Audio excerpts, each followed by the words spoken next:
Welcome back to my YouTube channel. My name is Sherwin and I just want to share some knowledge and ideas on how to manage anxiety and panic attack. So today is September 25, 2023. So kamusta naman kayong lahat?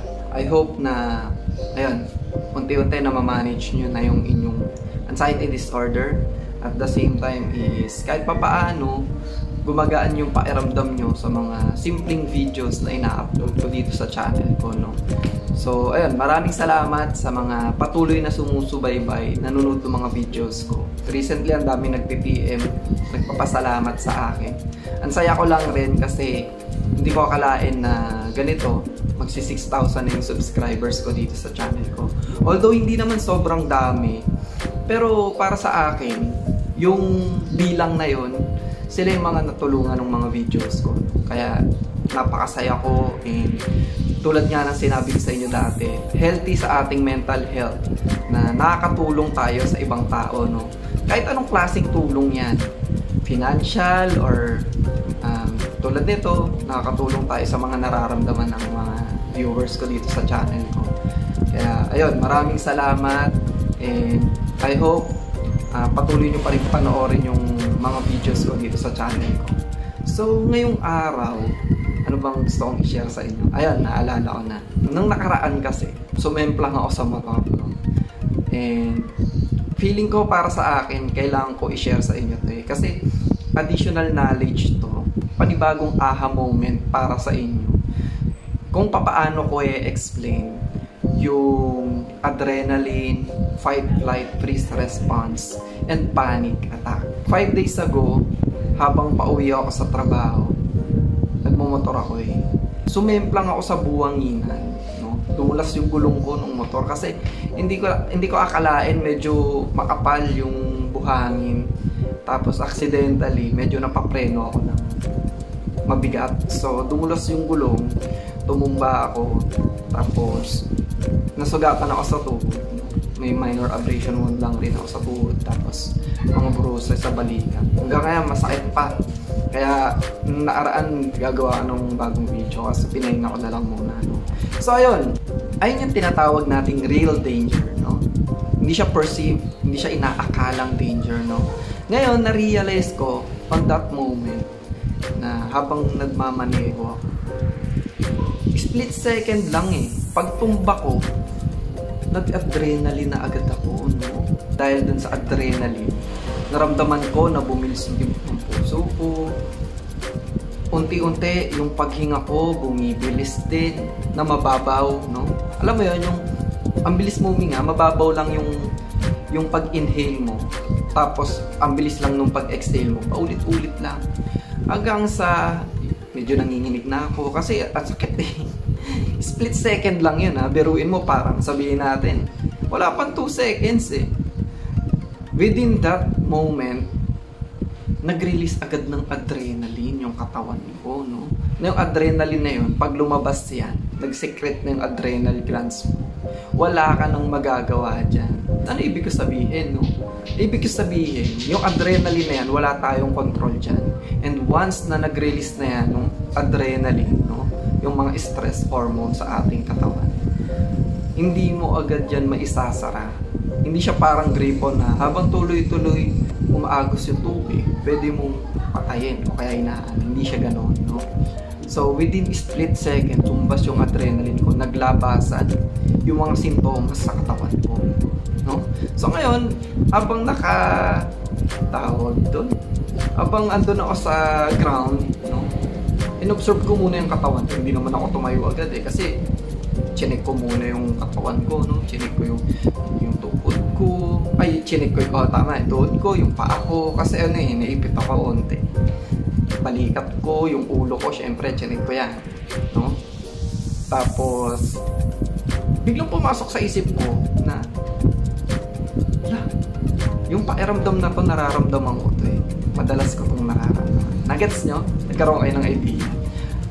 Yung feeling, mas nag-focus ako dun sa feeling eh. Hindi dun sa tuhod ko, hindi sa ano. Kasi, on that time, habang nasa adrenaline state pa ako, no?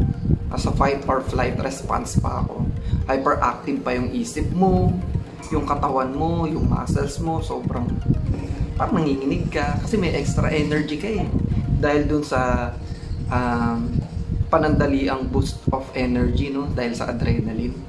Hindi ko pa nararamdaman yung sakit ng katawan, pati yung sugat ko sa tuhod. Hindi ko nga akalain na may sugat ako sa tuhod. Hindi ko kasi ma-check talaga kasi naka-pants ako. Medyo hindi maluwag yung pants ko kaya hindi ko mahubad, no? Parang pinairamdaman ko lang yung katawan ko kung may sugat ba, kung saan possible may tama, ganyan. So, ayun, bumangon ako, nagdadrive ako pa uwi. Tapos naiisip ko, yung gantong pairamdam, hindi na bago sa akin to. Paulit-ulit ko na itong nararamdaman. Nagets nyo? So, ito ang bottom line dito sa kwento ko. No? Nung naramdaman ko yung mga symptoms na yun, no? Yung medyo nahilo ko, kasi adrenaline ka eh. Adrenaline na siya. Mabilis yung paghinga mo, mabilis ang tibok ng puso mo, nanginginig ka, tapos parang napaka-hyper aware mo sa paligid mo, no? Bakit hindi ako nag-struggle? Diba? As in, hindi ako katulad na kapag nagpapanik attack na, hala, mamatay na ako. Bakit ko ito nararamdaman? Bakit ganito? No? Bakit hindi ako nag-struggle? It is because, on that moment, nasa real danger ako. Na kapag nasa real danger ka, yung mga ganong pakiramdam, na natural na mararamdaman mo dahil sa adrenaline rush, and fight, flight, freeze response ng iyong isipan at katawan, kailangan mo yun. No? Na kung sakaling nakahandusay ako doon, may mga paparating na sasakyan sa likod ko o sa harap ko na maaring mabunggo ako. Kaya kong biglang tumalon, no? Kaya kong gumawa ng paraan para mailigtas ko yung sarili ko doon sa paparating pa na danger. Okay? Yung split second na pagtumba ko, mahirap na kasi ano tawag doon? Gumawa ng paraan eh. Kasi biglaan lang eh. Napakabilis. Pero habang nasa adrenaline state pa ako, kaya ko iligtas yung sarili ko. Nagets nyo? And hindi ako nag-struggle doon. It is because nasa appropriate situation ako na kung saan kailangan ko yung pakiramdam na yun. Okay? Alam ko sa sarili ko na ganun yung mararamdaman ko. May halong takot, may halong may halong takot, tapos awareness sa paligid mo, no? Na kung tutuusin, ayun yung nagiging problema sa mga taong may anxiety disorder. Okay? It is because yung mga pakiramdam na yun, simpleng pakiramdam na yun, na kailangan naman talaga ng ating katawan, minsan naglalabasan yan kahit na wala kang ginagawa. Okay? So, anong ibig kong sabihin doon? So, kung ikaw, nakahiga ka, nagsa-cellphone ka, nanonood ka ng kung ano-ano lang, bigla mong maramdaman yun, napaka-uncomfortable sa pakiramdam. Bakit? Kasi wala ka doon sa danger situation. Okay? Nasa perceived danger ka. Asa inaakala kang danger. Bakit inaakalang danger? It is because ang tao, kapag bewildered or confused, kapag hindi mo alam kung bakit biglaan mong naramdaman yung mga pangit na pakiramdam, binibigyan natin ng sariling paliwanag yan. Okay? So, ayun yung tinatawag na labeling, no? Kung naaalala nyo, yung cognitive distortions, labeling. Nagle-labeling tayo doon sa mga pangit na pakiramdam. So, yung labeling, ito yung, wala, bumibilis yung tibok ng puso ko. Parang nag-skip beat ako.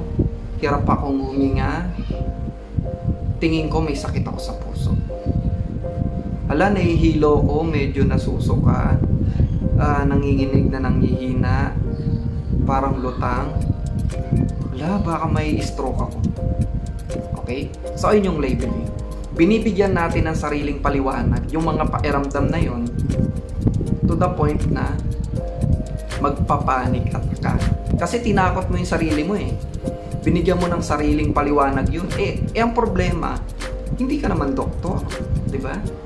Nag-base ka lang sa iyong mga pangit na pakiramdam. Pero in reality, habang tayo kasi ay umeedad, may mga changes sa ating katawan na naturally may mga nararamdaman na tayo sa katawan habang umeedad, no? Pwede kasing sa hormones, no? Nagkakaroon ng changes, physical body natin nagkakaroon ng changes, hanggang sa may tendency lumabas yung mga pangit na pakiramdam na yun. Pwede ring physical stress, pwede ring emotional stress, no? Mental stress, na over time, kapag patuloy-tuloy mong nararamdaman yun, napapansin mo na, nagiging sensitized ka na, to the point na nagpapanik attack ka dahil binibigyan mo ng pangit na paliwanag. Okay, nagets nyo? Okay? So, ang bottom line lang dito, hindi naman kasi dapat katakutan yung ganong pakiramdam.